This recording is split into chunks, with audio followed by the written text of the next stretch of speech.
Welcome to Moving Through and Beyond, a podcast dedicated to sharing inspired journeys of redefining life, vision, and purpose after immense hardship and grief. My goal with this podcast is to give you hope and to let my guest journeys inspire you to make the choice to keep looking up. I'm your host, Carey Conley. Welcome, everyone, to Moving Through and Beyond. I am your podcast host, Carey Conley, and in the hot seat with me today is one of my original mentors, the one and only Rita Davenport. I just can't even believe that you're sitting here with me. It's such an honor. I'm glad you call me your mentor, because every true mentor wants their mentees to outdo them. If you're truly a mentor, that's what you want. And you do me proud, baby girl, and you have outdone me. So way to go. Way to go. I call this woman Mama Rita because she literally has raised me the past 30-some years. We became associated in a company called Arbonne. I want to talk to you a little bit about your journey there. But you lovingly have, what's the word I want to use, have slapped my hands in the right way at the right time. I've taken you to the woodshed from time to time. That's true. Yes, you have. You know, I would not be who I am today without you and all my other mentors like Sharon Lecter, just telling me straight up what needs to happen so that I can be a better version of myself. I'm guilty of being direct, and I know how to sugarcoat things, and I know that's important. But if you really care about somebody, then you are direct and tell them what they need to hear, not what they want to hear. Is a big difference. There is a big difference, but I willingly took on the advice. Absolutely. And I think that's a crucial part of being a mentor, is knowing that you have that allowance to do that. Yeah. You know, every day I say to myself, there is somebody that I can in some way make feel better about themselves. I did a U-turn the other day, and it was doing construction work, and there was a police officer there. And I rolled down my window and I said, "Sir, I respect you. I am so grateful for you. I can't tell you enough how much it means to see someone like you that is serving us and risking your life."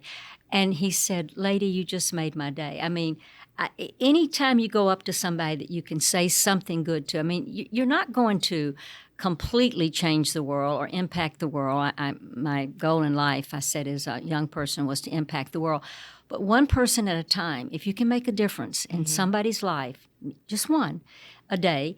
I call 3 people. I try to call 3 people every day. I'm about 3,000 names behind right now, but I try to call 3 people every day and try to encourage people and make them feel good about themselves. It's not what you feel about yourself, I think, that's the most therapeutic. It's how other people feel about themselves because of your influence. So that is my mission. And I get teased about talking to people, wherever I go and saying things to people. I've learned to give people a compliment. I was at Costco, and a lady went by. We were both in our carts and, pushing our carts. And I said, "I love the color of your top." And I said, "It's so attractive." And didn't think much about it. I went on down doing some shopping. She came up to me. She said, "Thank you for what you said." And I said, "Oh, really?" She said, "Yeah, I'm in chemotherapy." And she said, "I haven't felt good about myself, and I didn't even want to come out because I felt like I looked awful. And when you gave me that compliment," she said, "I just felt so much better about myself." And so I've just found out the power of saying something nice to somebody. Sometimes you have to make it up, I'll be honest. I mean, you kind of have to come up with something. But, look for something, and it gets reversed on you sometime, too. I was waiting for a valet parker, and a man came out, and he was on a wheelchair, and he was very, very elderly and bent over, and he's waiting for his car, too. And he looks me up and down, and he says, "Lady, I really like the color of your toenail polish." Well, he had to go all the way down before he found something. I said, "Well, it's Cascade shrimp." And I said, "You can tell your wife that she will love that color, too." That's so funny. I think it's funny you knew the color. Yeah, right. I don't know much, but I did know the color. But just saying something nice to people, I'm just in a habit of it, and I love doing it, and I love their reaction. I'm telling you, it's just that's my whole mojo in life. Where do you think you got that, Rita? Because I know your upbringing, your background, and I would love for you to share a little bit about that. Yeah. Well, I truly think I was born with it, because I was always different. My mama used to say, when I would talk about what I would like to have in life, she said, And nobody in this family ever graduated from high school before. Don't even think about going on to college. And she would say to me repeatedly, don't get your hopes up. And I would say, what good are low hopes? I was hoping you would say that. Hopes have to be up, of course. Raise your expectation. And I was always challenged by the people around me. The people you spend time with are so powerful in your life and your success. You have to bless and release people from your life. You can still love them, but at a distance. But you've got to be careful who you spend time with, because one pessimist can pull 10 optimists down easier than 10 optimists can pull one pessimist up. So sometimes I just say to myself, when I hear the negative from people that I was raised with, I would say, cancel, cancel. I was never encouraged by anybody that, you can have more, you can do more, you can learn more, you can earn more. I didn't have that kind of influence in my life. I truly was born with it.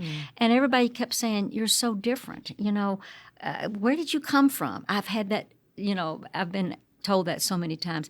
So my background is that I was raised in poverty. I was poor. I say there's a difference in poor and poor. In the South, you say poor. I speak 2 languages, English and Southern, as you probably have picked up. And I was blessed with my poverty because that was my drive. If I had been born like my kids were born into a home with a swimming pool and a tennis court and all that, I didn't have inside plumbing. We had an outhouse, for those of you that don't know what that is, with the Sears and Roebuck catalog was your toilet paper. And I had a cousin visit us from California, and I took her to the outhouse, and she said, well, how do you flush this thing? I said to my mom, I said, she got some problems, she asked me. But I look back now, and although I was ashamed of my poverty, and there were times I didn't have lunch money, and my daddy worked 2 jobs. He was a brake mechanic, and then he would go and work at a gas station at night, 6.5 days a week. But, oh, my God, the example he set for me of being determined and working hard. And I remember that Daddy, as a mechanic, would always stop and help a motors with car trouble. And one time I was going to a ball game, and I was a cheerleader. And I said, Daddy, do you have to stop and help everybody that has car trouble? I said, I'm going to be late for the game. And he said, yes, little lady, I do. He said, because someday you might be out on a highway, and somebody's going to stop and help you, because I'm going to stop and help this fellow right now. And I have had car trouble. I've had problems, and I'd always, when somebody stopped to help me, I would just kind of look up and say, thank you, Daddy. Thank you, Daddy, because truly what goes around comes around. And you do meet the same people going down you meet going up. That's the reason, folks, be good to everybody, even if you have to suck it up sometime because they're not treating you so good. In fact, hurt people hurt people. And when somebody mistreats me, I pause for a minute and think, I wonder what messed them up to cause them to do that to me. And I bless them and forgive them, and I don't take it seriously. But I was raised in an environment where I was told by a high school counselor not to go to college. She said, you're just not college material. And what she meant was I hadn't taken preparatory classes. I hadn't taken advanced math and science and all that. And so I didn't go to college. I had 2 jobs. I worked at National Life Insurance Company, and I worked at Woolworths on the weekend. And I always That's a had. place I've not heard about you. Yeah, it's gone. But anyway, I was working from the time I was 12, and I always. By the way, I have to tell you this. I was only 18 years old working as a junior underwriter in an insurance company. I didn't know all these symptoms of people's problems. And I'd go to the doctor all the time, and he would feel sorry for me because I think maybe I've got this condition. So the last time I did that, he said, little lady, let me just tell you that you will never have prostate cancer, no matter what. I realized that maybe I better. 18-year-old doesn't know that symptom anyway. But I've always had a sense of humor about things that did happen. I try to find humor, and not always can I do that, but as many times as I can. But this teacher that told me not to go to college, I didn't go to college for 2 years. And by the way, I slept with my mother until I was 23 years old. We had a 2-bedroom house. Daddy and Ray, my brother, slept in one room, and Mom and I. No bathroom, embarrassed, but I was still working because I knew someday And one of my motivations that I wanted, by the way, was a Corvette. You might not think of me about Really? the Corvette. I've never heard you say that. Oh yeah, that was the reason I was saving money. You always want to save at least 10% of whatever you earn, at least 10%. Mm-hmm. And but I wanted a Corvette, so that was my motivation. And then I thought, if I get that Corvette, where am I going to park it? You can't park a Corvette in front of a house that has an outhouse. I mean, that just. So I invested in myself. And I enrolled in college. And when I graduated from college with honors in only 3 years, I received a BS degree, which I know I've been demonstrating now for about 12 minutes. But I sent a letter to that counselor that told me that I wasn't college material. And she came. She came to my graduation. And then when I was selected Distinguished Alumni a few years later, I set up a scholarship at my university. You're not supposed to tell these things because when you brag about something, you lose points. But anyway, I set up a scholarship at that university that has been able to educate several people a year. But the bottom line is they had to be at least a B student.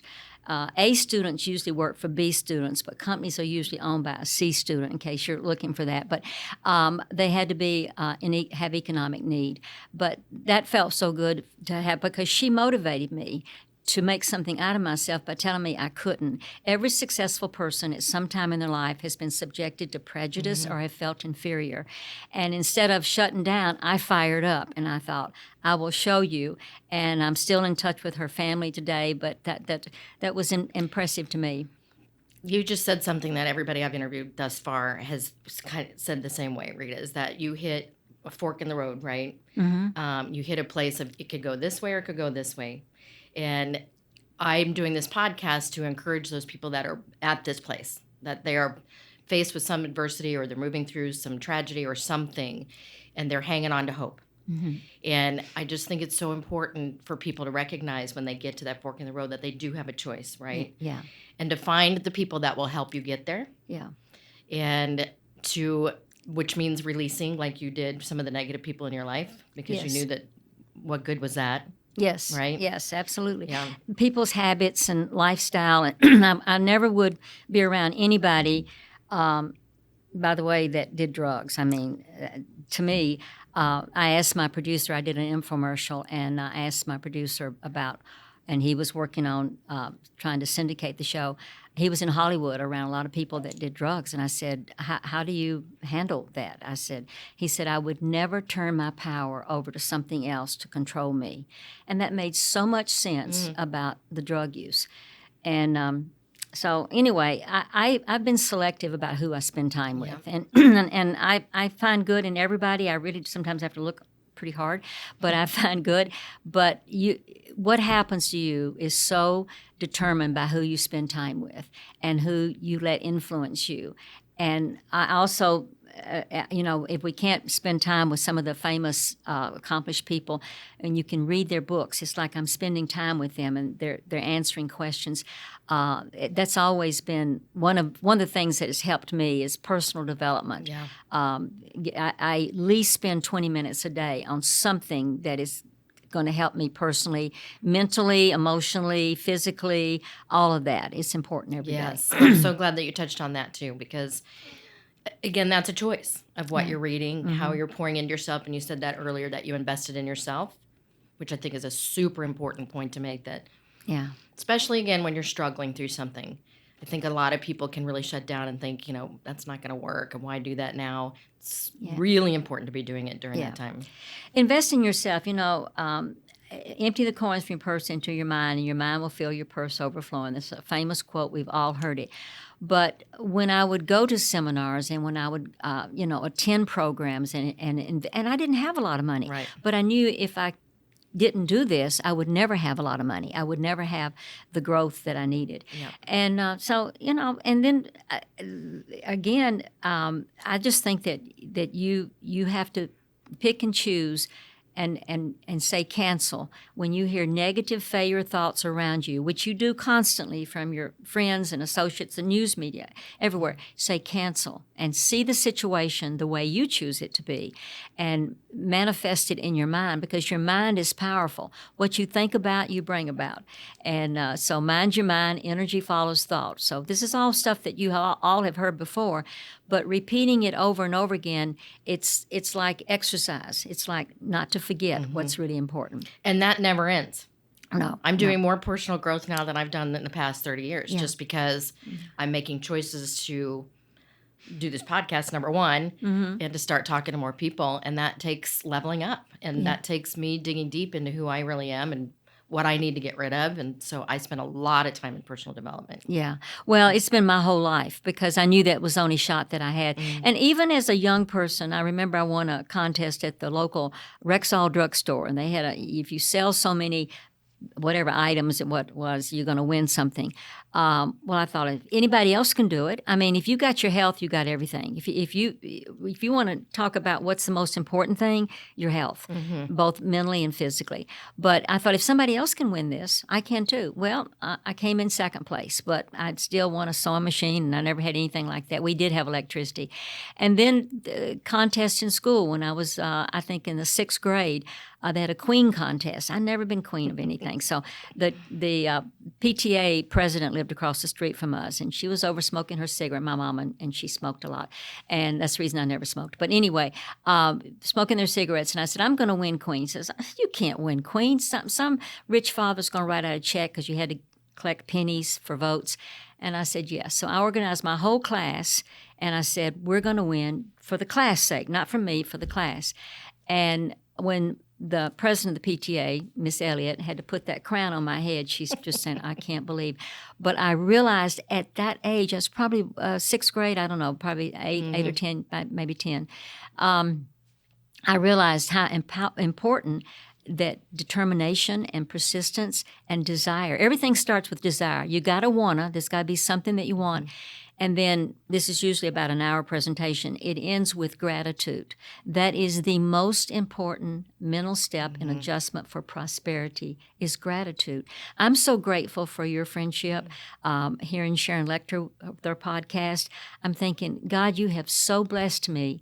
You have given me so much, and I need to give back. One of the things that I teach, and you think of all the things you talk about in a training program, why would be this, but always tip as much as you can and as often as you can. It is amazing the power of tipping. I'm thinking about writing a book, always tip the maid, because some people, I don't know how you can, some people don't have to work in today's world. They can just collect a check and everything. But those people, usually they're young people, they're out there working. And when you give them a tip, and sometimes I'll hide it under the plate if it's out to dinner. And then restaurant called the other night, and my husband answered the phone and said, Mr. Davenport, did you mean to leave that much money under the plate at the restaurant? And I went, you busted me. I grabbed them. You busted me. That was the extra. My husband, and I love him, we've been married a long time. We were high school sweethearts, but he is so tight with money, he unscrews his socks at night. I get so tickled. And I think, you come into this world with nothing. You're going to go out of this world with nothing. And so what's important is to support, encourage, give, honor, respect, bring joy to people's life. And we have so much to do that with. And how can you not do it every chance you get? I've got some real stories about the importance of tipping. So that's I've one learned thing. that from you. Yes, and the always gratitude. Tip, and the gratitude. Yes. Yeah. Gratitude is just, and people love when you let them know how much they mean to you, because most of us don't have that high of but they don't feel that high confidence about themselves. Yeah. Confidence is something that, and I go back to when I interviewed Dolly Parton. Can I tell them about me? Okay. Yes, please. Dolly Parton's agent called me. Do y'all know who Dolly Parton is? Her agent called me and said that Dolly Parton would like, I did a local television show here in Phoenix, that she would like to be on my show. And I said, of course. I knew Dolly had married my old boyfriend, Carl Dean, and Carl was voted wittiest in our senior class. Wonder what we had in common. But and Carl's daddy was my Sunday school teacher, and I'd known him since we were in the 4th grade, and she wanted to be on my show. So I I interviewed her, and I say this is terrible for me to say, but it's when she was not fat, but she was heavier. She was heavier, and I was poor. That was the difference, and it was right. And I never understood why a guitar was cut out till I saw her grab one, and I thought, well, that's the reason they cut those guitars out. But she invited me to the concert that she had that night in Phoenix, and she invited me backstage. My daughter-in-law came with me. My husband had an appointment; he couldn't come, and she said to the crew, "Everybody, come over here. I want you to meet somebody special." And so all the crew kept running from backstage over.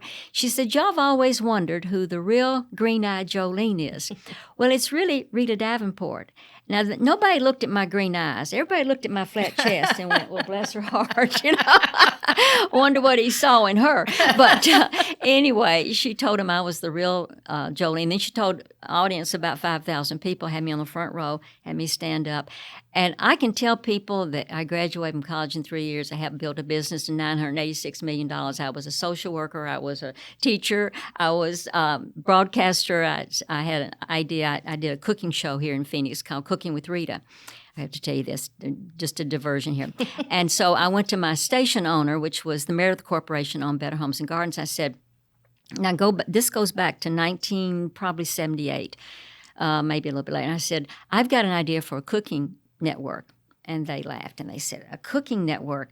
What do you mean? I said, people eat 3 times a day. They don't have sex that much unless they're weird, newly married, or having an affair. I said, I'm telling you, a food network would work. And they just laughed. Well, Jack Clifford, he was at the ABC network, and I was at Channel 5. He watched my TV show, my Cooking with Rita show, every day. And they said, Rita, we thought he had a crush on you. He'd watch you every day. And then he started the Food Network with my idea. And I said, Jack, did you ever read Seed Money in Action by D.L. Speller? You're supposed to give to your source of inspiration.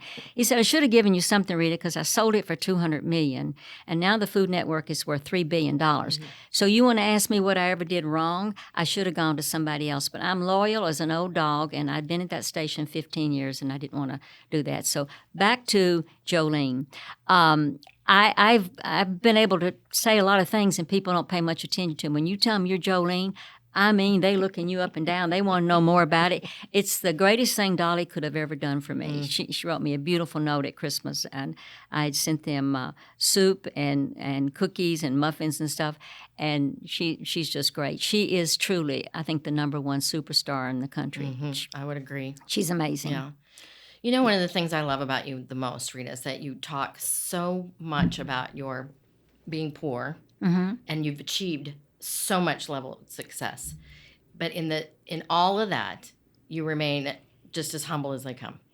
Well, thank you for saying that. I mean that, seriously. Yeah. And you truly do care for people. Yeah. Yeah. I really do. I have a spirit about me, and not everybody can relate to this, but I am so grateful. Like the point I was bringing up about Dolly, I asked her about her poverty growing up, mm-hmm. and she said, my poverty was my gift. Because how in the world can you enjoy and appreciate all that you have if you don't know the difference? Zig Ziglar taught me something very powerful. He said, Rita, make sure, if you have to live in a double-wide trailer, make sure your kids are in a Christian school. And we didn't have the income for that. I was making maybe $35,000 a year or something like that. Well, I had other things, commercials and speeches and books and stuff, but in your job. But I did that, and that was the best investment I could have ever made, because your kids need that kind of beginning to learn the Word and to learn how to treat people and to learn ethics and, morality and the 10 Commandments. They're not just suggestions and things like that. So that was good. Yeah, and I think that it's the point you're making for people who might be listening right now that are struggling with money. Yeah. That it's important to understand that you took where you were grateful for it, and envisioned something better. Yeah. And I always spent below my means. Mm-hmm. That's another thing that I like to. I never would, in any way do something that would challenge the ability to put a roof over my family's head. And But if you get right down to it, what my biggest motivation was, because I married a graduate of Vanderbilt, helped put a man on the moon. I outmarried myself, I really did, because I was worried about the genetic inbreeding from my family. My mother and daddy are double first cousins. You know what that means? It's when a brother and sister marry a brother and sister and they have children, they're double first cousins. I thought, well, even though my grandmother raised turkeys, she had a significant friend that would come and visit her in a shack that this significant friend owned. This woman with her Rolls Royce and her driver outside in a uniform and the same color as the Rolls Royce, black and yellow. And the woman would have, she's very wealthy, and she would have these furs around her neck. And I thought they were trained pets because they didn't move or anything, and they didn't blink their eyes. And I'd never been around furs in my life. I was poor. And but she'd come visit she had furs. Well, that woman was Mrs. Cheek, and you might not know who Mrs. Cheek was, but Mrs. Cheek owned Maxwell House Coffee Company, which was sold during the Depression for $25 million. And my grandmother learned a lot from this very wealthy lady, and I watched the interaction of these people as a child. And here this my grandmother was a sharecropper. And so who you spend time with, but she did very well. I have a lot of stories about that. Yeah.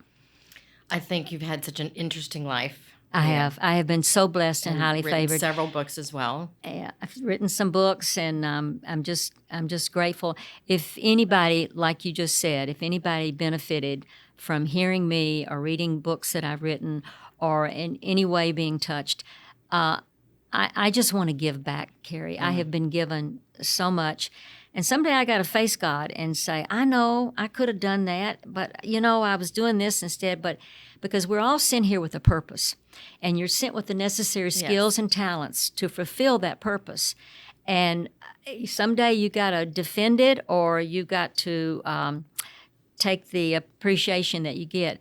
But being grateful for everybody around you. I mean, I never failed to wake up in the morning saying, I was raised without a bathroom. I got 8 bathrooms now. Of course, when they got been cleaned, it's a bit different. But anyway, I'm thinking, okay, God, I'll do something good today because you've given me all this, and I got to give back. And I don't know if I can ever give back as much as I've been given, but whatever I can, because you got to have faith and belief. You got to act on your ideas.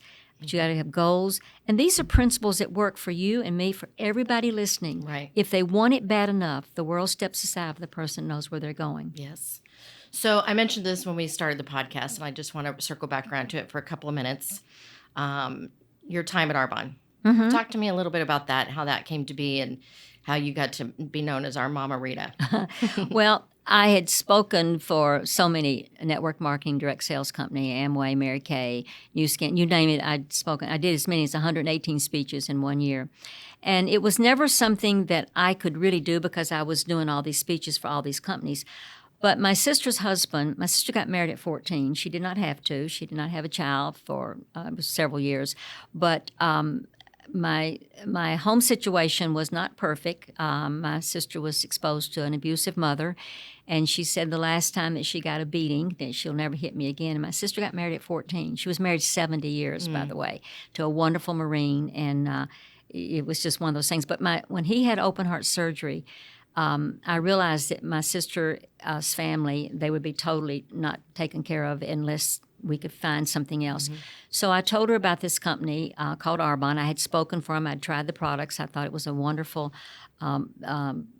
everything about the company, the products and the pay plan, everything seemed impressive. And she said, I can't do that. She said, I'm overweight. I got a space between my front teeth. I wear big, thick glasses. I got an 8th grade education. Who's going to join a business with me? And I said, every whale knows a minnow, and every minnow knows a whale.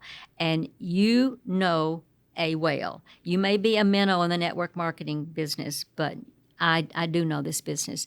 So she signed up, and then my passion was to build her a business so I'd never have to worry about her being taken care of, and my brother-in-law and their family. And it was just burning desire. I mean, just how else can? So after I finished all my commitments of speeches with the companies, I joined under her, and I built a business that she became number one in the Arbonne business for a while. Now, beautiful Cecilia Stoll and talented. She's now number one, and I love her too. I think my sister may be number two. I'm not sure, but Cecilia Stoll's number one.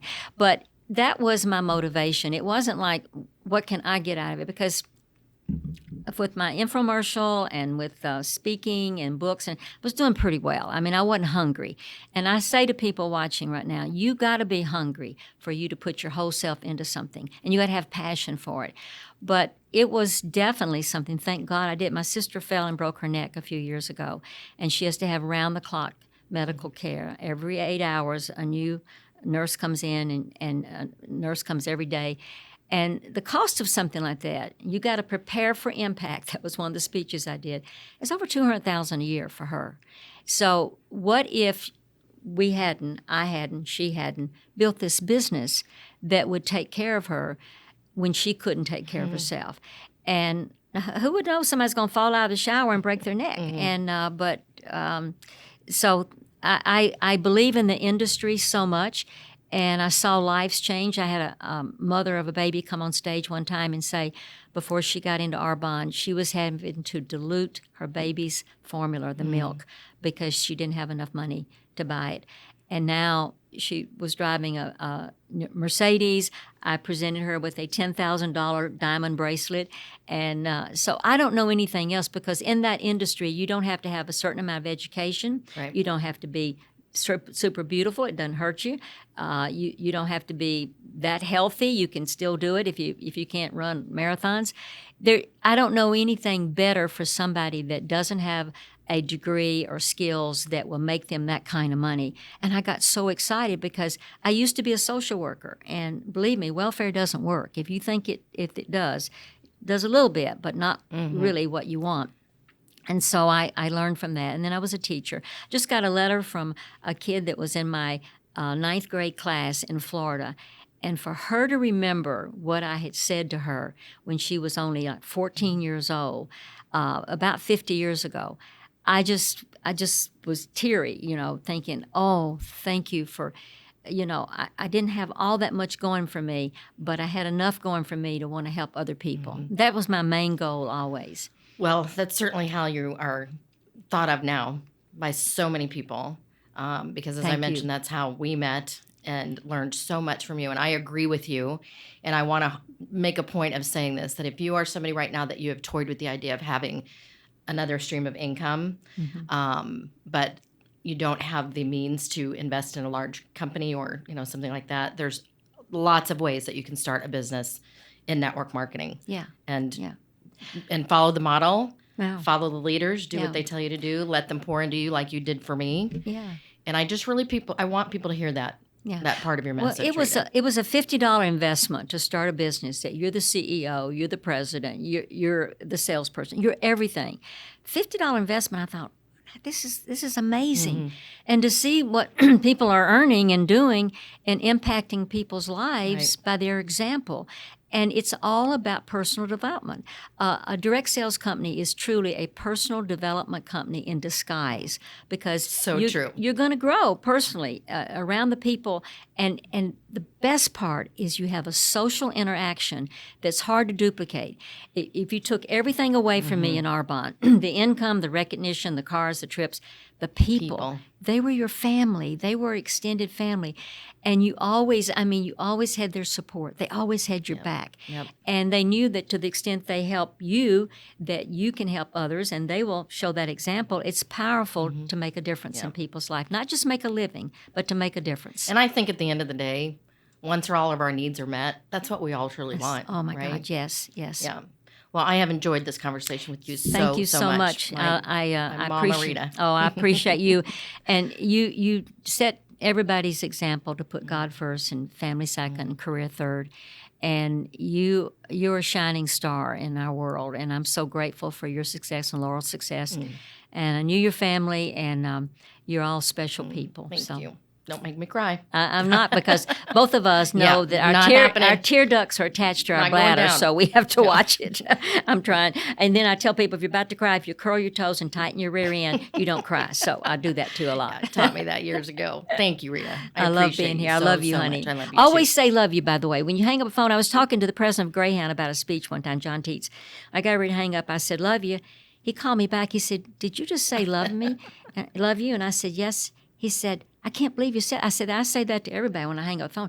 He said, nobody's ever said that to me. He booked me for the speech because I said, love you when I hung up. I love you so much. Love you more. Yeah.